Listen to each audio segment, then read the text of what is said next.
ሰላም ጤና ይስጥልን ተመልካቾቻችን እንደምን ዋላችሁ እንደምን አመሻችሁ የዕለቱን ዜናዎች ይዘን መጥተናል ከዘውትር ተሳታፊያችን ጋር በመሆን ወደ እናንተ እናቀርባለን አብራችሁ እንድትቆዩ ግብዣችን ነው መልካም ጊዜ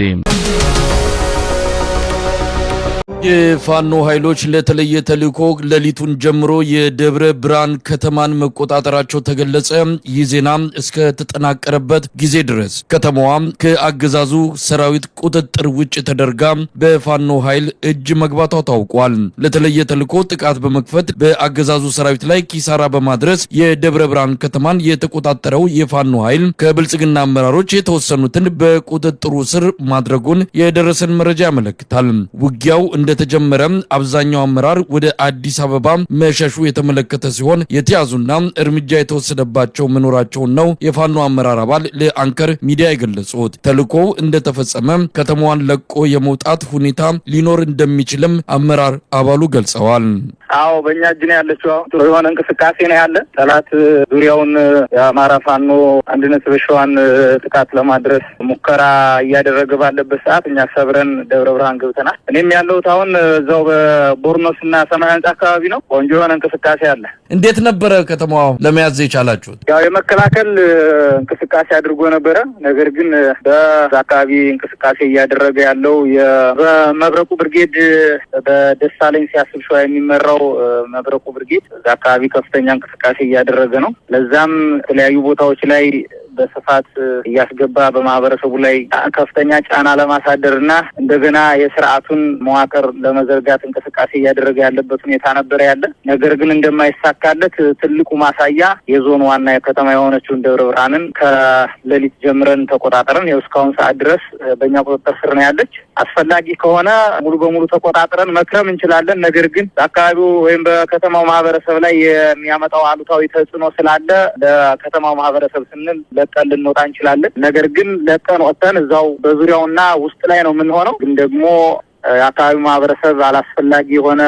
ያው እንግዲህ የሥርዓት በምንም አይነት ርህራሄ የለውም በከባድ መሳሪያ ቤቶችን ንጹሃኖችን ይደበድባል እሱን ታሳቢ በማድረግ ምናልባት እዛው አካባቢ ከበድ እንቀመጥ እንችላለን የተለየ ዘመቻ ኖሮ ነው የምትገቡት ማለት ነው እንግዲህ በተልእኮ ነው ገብታችሁ የምትፈልጉትን ፈጽማችሁ ለመውጣት ነው አሁን በቁጥጥር ስር ያስገባችኋት ከተማዋን የራሳችን የሆነ እቅድ አለን እሱ በሰጠን አጀንዳ ላይ ሳይሆን እኛ አጀንዳ ልንሰጠው እንችላለን እንግዲህ የሥርዓት አጀንዳ ሊሰጠን አይችልም እኛ ግን በፈለግነው ሰዓትና በፈለግነው ቀን አጀንዳ ልንሰጠው እንችላለን ምን ፈልገው ነገር አለ እዛ አካባቢ ላይ የሥርዓቱ ከፍተኛ ቀንቃኞች አሉ እነሱን እናስወግዳለን ነገም ቢሆን በዛው ልክ ነው የሚቀጥል የትም ቢሆን የዚህ ሥርዓት አገልጋይ የትም ጉርጓድ ቢገባ አያመልጠንም በዚህ ልክ ነው የምንንቀሳቀሰው አሁን የመንግስት ኃይሎች በደብረ ብርሃን አካባቢ የሉም ማለት ነው በዚህ ዙሪያ ያላችሁ መረጃ ምንድነው ጥስም ጥግቡ አይታወቅም በዚህ ሰዓት ምንም አይነት እንቅስቃሴ የለም ከወትሮው በተለየ ሁኔታ ሁሉም ማህበረሰብ በቤቱ ክትትል ላይ ያለበት ሁኔታ ነው ያለ የሥርዓቱ አገልጋይም እጃችን የገባው ገብቷል እጃችን ያልገባው ነገ ጉሮሮውን እንይዘዋለን የትም አያመልጠንም ምናልባት ያው ወደ መደበቂያ ወደ ሆነችው ወደ አዲስ አበባ ይደበቅ ይችላል እዛም ቢገባ ያመልጠንም በቅርብ ቀን ወደዛ ስለምናመራ እዛም ቢገባ ያመልጠንም የዚህ ወሮ በላ ሥርዓት አገልጋይ ማንኛውም አካል የትም ቢሄድ ከኛ ሊያመልጥ እንደማይችል መልእክት ማስተላለፍ ፈልጋለሁ ያው እንግዲህ ስንጀምር የተጠቆምንበት ቦታና በመረጃ ደረጃ ያሉበት ቦታ ተጠቆምንበት እንቅስቃሴ አድርገን ነበር ያገኘናቸውም አሉ በቁጥጥራችን ስር አሉ ያስወገድነውም አለ ከዛ በዘለለ ግን አድራሻቸውን ያጠፉም በርካቶች አሉ በዚህ ልክ በቀጣይ እንንቀሳቀሳለን አሁን ለአካባቢው ማህበረሰብ ደህንነት ስንል ምናልባት ለቀን ልንወጣ እንችላለን ግን ደግሞ በፈለግነው ሰዓትና በፈለግነው ቀን መልሰን እንይዘዋለን ማንንም ቢሆን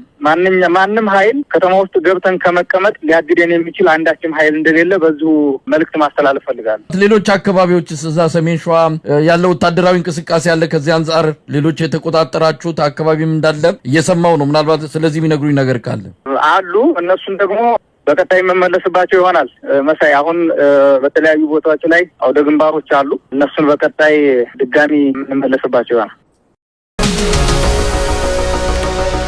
የ2018 ምርጫ ከመካሄዱ በፊት በርካታ የተቃዋሚ ፓርቲ አመራሮች፣ አክቲቪስቶችና የሚዲያ ባለሙያዎች እንደሚታሰሩ ታወቀ። ለአንከር ሚዲያ በደረሰ ጥብቅ መረጃ ከእስሩ በተጨማሪ በተጠና መልኩ የግድያ እርምጃ የሚወሰድባቸው ግለሰቦች ከወዲሁ ስማቸው ተለይቶ መያዙንም ለማወቅ ተችሏል። ለዚህም አብይ አህመድ የሚመራው ከደህንነትና ሌሎች የጸጥታ አመራሮች ጋር ልዩና የተጠና ዘመቻ መጀመሩን ከደህንነት መስሪያ ቤቱ በኩል በተላከልን መረጃ ላይ ተመልክቷል። ከመከላከያ ከፖሊስና ከደህንነት መስሪያ ቤቶች በተጓዳኝ በልዩ ሁኔታ የተቋቋመው ዘመቻ አብይ አህመድ በሰብሳቢነት ጀነራል ሹማ አብደታ፣ ተመስገን ጥሩነ፣ ሽመልስ አብዲሳና ሲሳይ ቶላ ደግሞ አባል ሆነው ከክልሎች የተወሰኑ ለአብይ አህመድ ታማኝ ናቸው ተብለው የተመረጡ አመራሮች የተካተቱበት ሲሆን በሚስጥር የተዋቀረው ይህ ኮሚቴ ስራውን መጀመሩንም ለማረጋገጥ ተችሏል። አብይ አህመድ የምክክር ኮሚሽኑ እንቅስቃሴና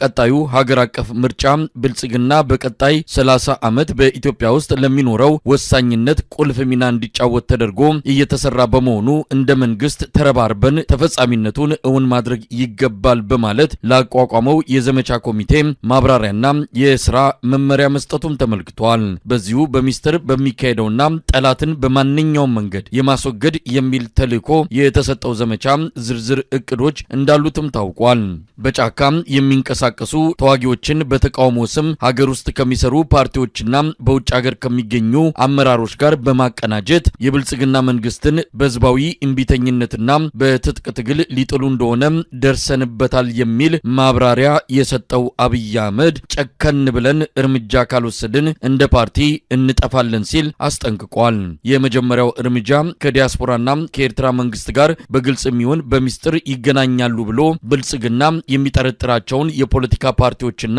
አመራሮች ፊት ለፊት ከሚገኙ አባላቶቻቸው ጋር በቁጥጥር ስር እንዲውሉ ማድረግና ክስ መስርቶ የምክክርና የምርጫ ወቅት እስኪያልፍ ማቆየት እንደሆነ የገለጸው አብይ አህመድ ስለዚህ እርምጃ ሲያብራራ ባለፈው ወቅት ከአማራ ብልጽግና አባላት ጋር በመተባበር አቶ በረከት ስምኦንን ክስ መስርተን ወደ ዘብጥያ ማውረዳችን ከትግራይና ከአማራ ወገን ሊደረግብን የነበረውን መቀናጀት ለመቁረጥና የህልውና ማስከበር ዘመቻውን በታቀደለት መንገድ ለማገባደድ አግዞናል። የ2013 ምርጫ ላይ ወደ ወህኒ ያወረድናቸው የፓርቲ አመራሮችም ምን ያክል እቅዳችንን ለማስፈጸም እንደረዱን ማስታወሱ ጠቃሚ ይመስለኛል በማለት ነበረ። በዚህ መሰረት አሁን ላይ በእስር ላይ የሚገኙ የአማራ ተወላጆችና አቶ ታዬ ደንዳን ጨምሮ ሌሎች የፖለቲካ እስረኞች እስከ መጪው 2018 ምርጫ ድረስ ሊፈቱ እንደማይችሉ ነው የአንከር ሚዲያ ምንጮች የገለጹት። በዚህ ምስጢራዊ ተልዕኮ በተሰጠው የአብይ አህመድ ስውር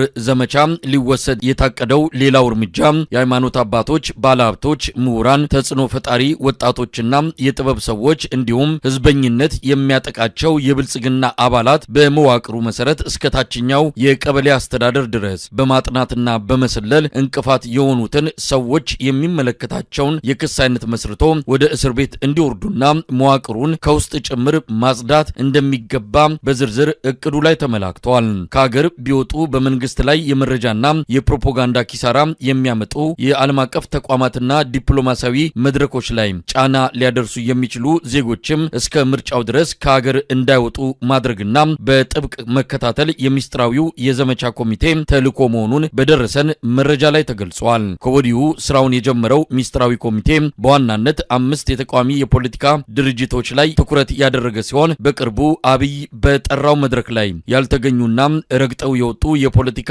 ፓርቲ አመራሮች ኢላማ ውስጥ ገብተው ክትትል እየተደረገባቸው እንደሆነም ተመልክቷል።